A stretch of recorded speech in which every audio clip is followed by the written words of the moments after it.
Bismillahirrahmanirrahim. Assalamualaikum warahmatullahi wabarakatuh. Alhamdulillahirabbil alamin. Wassalatu wassalamu ala asyrafil anbiya'i wal mursalin Sayyidina Muhammadin wa ala alihi wa sahbihi ajma'in. Amma ba'du. Senang sekali Ibu Bu Nur Hayati berjumpa dengan kalian semua. Mudah-mudahan saat ini kita semua dalam keadaan sehat dan selalu dijaga oleh Allah Subhanahu wa Ta'ala. Anak-anakku yang berbahagia, pada kesempatan ini Ibu akan menyampaikan mata pelajaran pendidikan agama Islam. Tapi sebelum kita mulai, mari bersama-sama kita membuka dengan doa. Bismillahirrahmanirrahim.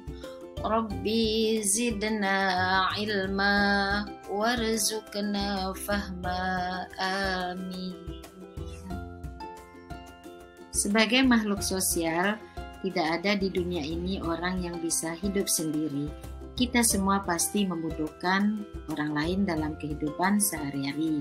Misalnya dalam hal jual beli, sewa menyewa, pernikahan, dan hubungan-hubungan yang lainnya, yang dalam agama disebut dengan muamalah. Dalam kesempatan ini, Ibu akan menyampaikan materi fikih yang berkaitan dengan ekonomi Islam, yaitu tentang jual beli. Adapun tujuan pembelajaran pada saat ini yaitu menerapkan prinsip ekonomi dan muamalah yang sesuai dengan syariat Islam. Sebelum Ibu melanjutkan pada pembahasan berikutnya, Ibu yakin kalian semua pasti pernah melakukan jual beli. Ayo, siapa yang tidak pernah pesan makanan atau siapa yang tidak pernah mencari pakaian? Pasti kita semua membutuhkan semua itu. Anak-anakku sekalian, sesungguhnya jual beli itu sudah ada sejak zaman dahulu. Mungkin alat yang dipergunakan itu berbeda. Mungkin kalian pernah mendengar istilah barter. Barter yaitu pertukaran barang dengan barang. Kemudian dilanjutkan dengan barang dan uang. Dan sekarang ini kita mengenal pemesanan barang melalui online atau sering disebut dengan COD. Untuk membawa kemaslahatan atau kebaikan manusia, Islam sudah mengatur tentang jual beli ini. Di dalam Al-Quran surah Al-Baqarah ayat 275, Allah Subhanahu wa Ta'ala menyatakan, A'udzu billahi minasyaitonir rajim. Bismillahirrahmanirrahim. Wa ahallallahu al-bai'a wa harrama riba. Yang artinya Allah Subhanahu wa Ta'ala menghalalkan jual beli dan mengharamkan riba. Dalam jual beli ada rukun dan syarat yang harus dipenuhi. Rukun yang pertama yaitu adanya penjual dan adanya pembeli. Penjual dan pembeli ini ada aturan-aturan juga yang harus dipenuhi. Yang pertama, berusia balik. Artinya, jual beli yang dilakukan oleh anak-anak dengan skala barang yang besar itu tidak sah. Sekarang bagaimana kalau anak-anak yang membeli sekedar makanan, sekedar permen, itu tidak apa-apa. Yang kedua, berakal. Orang yang akalnya tidak sehat, tidak sah melakukan jual beli. Yang ketiga, atas kehendak sendiri. Artinya dalam jual beli, hendaklah suka sama suka, tidak ada paksaan. Kemudian yang kedua, rukun jual beli itu adalah adanya barang. Tidak mungkin kan jual beli bisa terjadi kalau tidak adanya barang. Nah, barang ini juga ada syaratnya. Yang pertama, suci dan halal. Jadi kalau barang itu tidak suci dan tidak halal yang sesuai dengan syariat Islam, maka barang itu tidak bisa memenuhi syarat sebagai proses untuk menjual beli. Yang kedua, bermanfaat.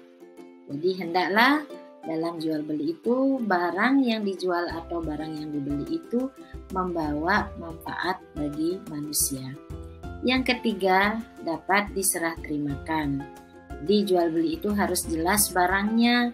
Jangan misalnya mengatakan kepada temannya, saya akan menjual lautan yang jauh non di sana. Berarti jual belinya tidak sah. Kemudian selanjutnya, keadaan barang itu harus diketahui oleh penjual atau pembeli. Misalnya kelengkapan alat-alatnya, apakah barang itu ada cacat atau tidak. Nah, ini semuanya harus diketahui. Yang selanjutnya yaitu milik sendiri. Jadi tidak boleh menjual milik orang lain tanpa diketahui oleh pemiliknya. Kemudian rukun yang ketiga yaitu adanya ijab qabul dalam jual beli. Kayaknya yang ini masih banyak ya kita tinggalkan. Ijab itu perkataan penjual kepada pembeli, misalnya seperti kata-kata begini, saya jual barang ini, kemudian pembeli menjawab, saya beli barang ini. Inilah yang disebut dengan ijab qabul. Demikian anak-anakku tentang rukun jual beli. Mudah-mudahan rukun ini bisa kita penuhi semuanya ya, agar jual beli kita berkah. Anak-anakku sekalian, bagaimana penjelasan Ibu tadi? Sudah difahami? Mudah-mudahan kalian mengerti ya. Baik, kita lanjutkan. Dalam jual beli ada istilah yang namanya khiyar. Khiyar itu memutuskan untuk meneruskan atau membatalkan jual beli. Dalam hal ini, pembeli mempunyai kesempatan untuk berpikir. Khiyar sendiri ada 3. Yang pertama, khiyar majlis. Khiyar majlis adalah keputusan untuk meneruskan atau membatalkan jual beli ketika pembeli berada di tempat penjualan barang, artinya dalam satu majelis. Yang kedua, dikenal istilah dengan nama khiyar syarat. Khiyar syarat ini pembeli mempunyai kesempatan untuk meneruskan atau membatalkan jual beli dengan syarat-syarat tertentu. Misalnya, penjual memberi syarat, engkau jadi membeli barang ini, saya beri kesempatan berpikir selama 3 hari. Artinya, sebelum waktu 3 hari, penjual tidak boleh menawarkan barang tersebut kepada orang lain. Nah, setelah 3 hari, jika pembeli tidak datang, maka penjual boleh menjual barangnya kepada orang lain. Itu salah satu contoh khiyar syarat. Kemudian khiyar aibi. Arti aib sendiri itu kan cacat. Artinya pembeli boleh mengembalikan barang apabila barang yang dikatakan baik-baik saja ternyata memiliki kecacatan. Misalnya membeli pakaian, ternyata ada yang robek di pakaian itu, berarti barang itu sudah cacat. Demikian penjelasan tentang khiyar.